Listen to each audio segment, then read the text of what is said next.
All right, so in this lesson, I'm going to show you how to customize the nav bar for your application.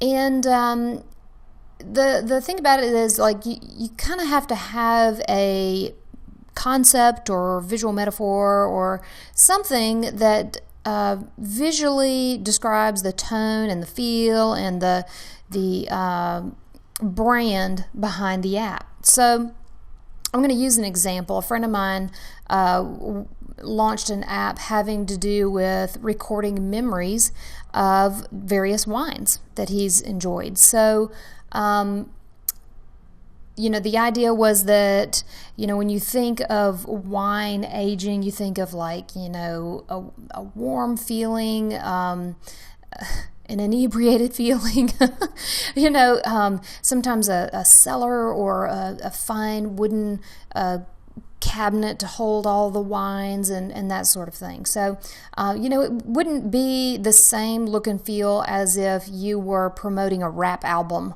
it wouldn't be appropriate to have probably graffiti and brick wall or something in the background here or whatever. So anyway, the idea is that you have some kind of image in mind that really conveys the feel of your app. So what I would do to achieve just this one element here, we'll start with the nav bar, is you dig into the nav bar folder here, and you'll see the various items that make up the nav bar. There's the edit button, which you can go in and change that to say, whatever you want. And then you've got the back button. But the thing is, you've got the main shapes of the buttons that typically reside on the nav bar. And you can move these around and make them bigger and smaller or whatever you want to do. I'll show you how to do that in a second. The title bar is made up of, the actual title of the app, or the title of the screen most often. And there's a slight beveling effect with a line on the top and then also a line on the bottom here. There we go. And then there's the background of the nav bar, which has a gradient overlay. All right, so I'm going to actually move this onto the thing so we can see it a little better. So the first thing I would do is concentrate on what sort of imagery needs to live on the background of the nav bar. And you can go anywhere to try to find images, just for the sake of simplicity and to move this along quicker. I'm going to actually pull in the wood gradient from this right here. A quick way to jump from to the exact layer that you want is on Mac, hold down on Option Command and right click. Option Command right click, and you see how it jumped me straight down to this wood layer here, and that's the layer that I want. And to quickly jump out of the full screen mode, which I'm in right now, I'm pushing the F key twice. And there I jump out of that full screen mode so that I can drag and drop this element onto my canvas here, which is this one right here. Okay, so another quick tip here, if you don't use this already, is these canvases are the same size, okay? So what I can do is, to save time, quickly move this to be positioned exactly where it should be positioned on this canvas. And so the way that you would do that, and I'm not going to pull this because I want to show you how to adjust the hue and saturation, is you hold down on the Shift key and click on, or vice versa, click on the layer you want, hold down on the Shift key, and just drag that layer over to your new canvas. And you see how it fit perfectly over that? That's just a quick little trick there that I like to use. Okay, so here we have our wood grain, right? And to me, it's all about speed of getting around, because sometimes it's just like, you're on a deadline or whatever. All right, so we have our wood grain, but the next thing that we need to figure out is how to make it look like an actual wood grain piece, make it look like the tone and color of wood. So, and you don't have to worry about this background because that's behind that now. You can turn it off if you want to, but it doesn't affect it. All right, so what I'm going to do is go to Layer and new adjustment layer. Another way to do it is to go to image adjustments, but what happens is it adjusts the image permanently and you can't go in and make little tweaks. So what I do is I always use a new adjustment layer. And what this does is it creates a separate layer that you can go in and manipulate after you've made maybe your initial changes. You can go in and make more changes. So what I always do is, and I'll pull this over so you can get a better look at it, is colorize in this scenario. Not in all scenarios would you colorize, but in this instance, that's what I'm going to do. And I want it to be kind of a brownish, sort of a rich brown color. So I'm going to pull it around into the orange section here.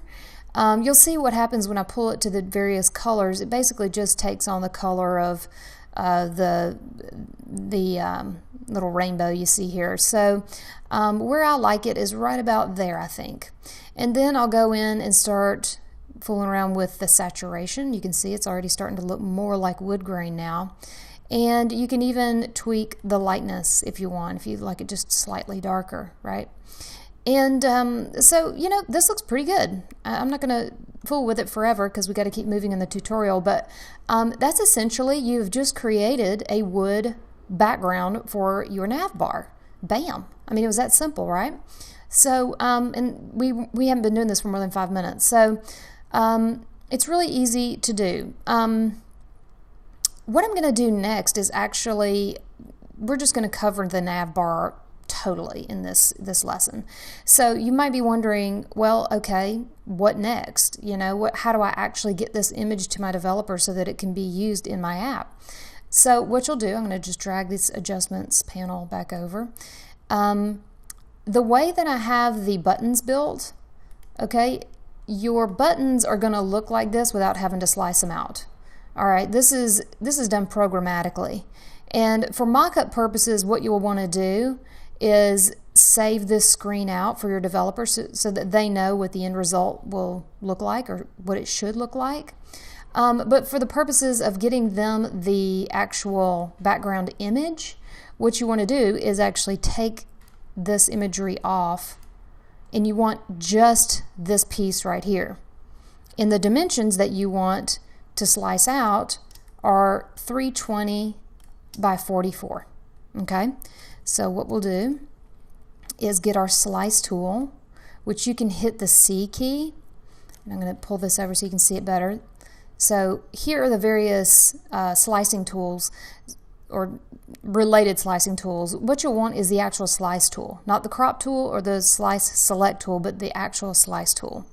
And I don't worry about it being perfect right away. What I'll do is I'll make my slice and then double click on that slice, because you can adjust the slice via the little dialog here when you double click on it. You'll also notice whenever I hover over this slice, it becomes this slice select tool. And so that's basically saying you can adjust this slice once you're hovering over it. So double click on it and we'll name it navbar. And then we want the dimensions to be 320 by 44, which it's already 44. The guides that are on here should help with that. So you can see here what's happening is it's actually over the edge a little bit. And so what we want to do is make an adjustment so that that 1 pixel there is actually, and so the way that you do that is you just hit your arrow key. Bam, just did it. And then what we want to do is also make sure from top to bottom we've got it sliced out right, which we don't. Okay, so, and if I turn on my guides, you can see basically it's off by 1 pixel. Okay, so we'll use our down arrow key and bam, we got it. All right, so that's ready to slice out. And so to slice it out, you just go to File, Save for Web, and it'll bring up the Save for Web dialog right here. And you can see there's a brown boundary box around this, and that means that's the slice you're going to be exporting. If I had multiple slices on here, I would have to go through and click on all of those, holding down the Shift key to make sure all of them got exported. But in this case, we just want this one exported, so that's what we're doing. All right, so that's selected. We always want to export PNG-24 You can keep transparency checked. It's just a good default, even though there's no transparency on this image. It's just good to keep that checked by default. And then hit save. And I'm just saving to the desktop here. I'm going to create a new folder for sliced images. And I want only images. The settings, you can keep it custom. And I'll only want selected slices. That's it. And then I hit save. Okay. And then you can see here under the sliced images, there's our nav bar right there. Pretty cool, huh? All right, so bam, you get 10 minutes, you have a completely custom nav bar. All right, so I mean, anybody who says that you can't get around Photoshop and do some cool stuff, even if you're not like a total pro, nonsense. You can totally do it. So anyway, I'm going to get into the background and tab bars next, and we'll see you in a minute.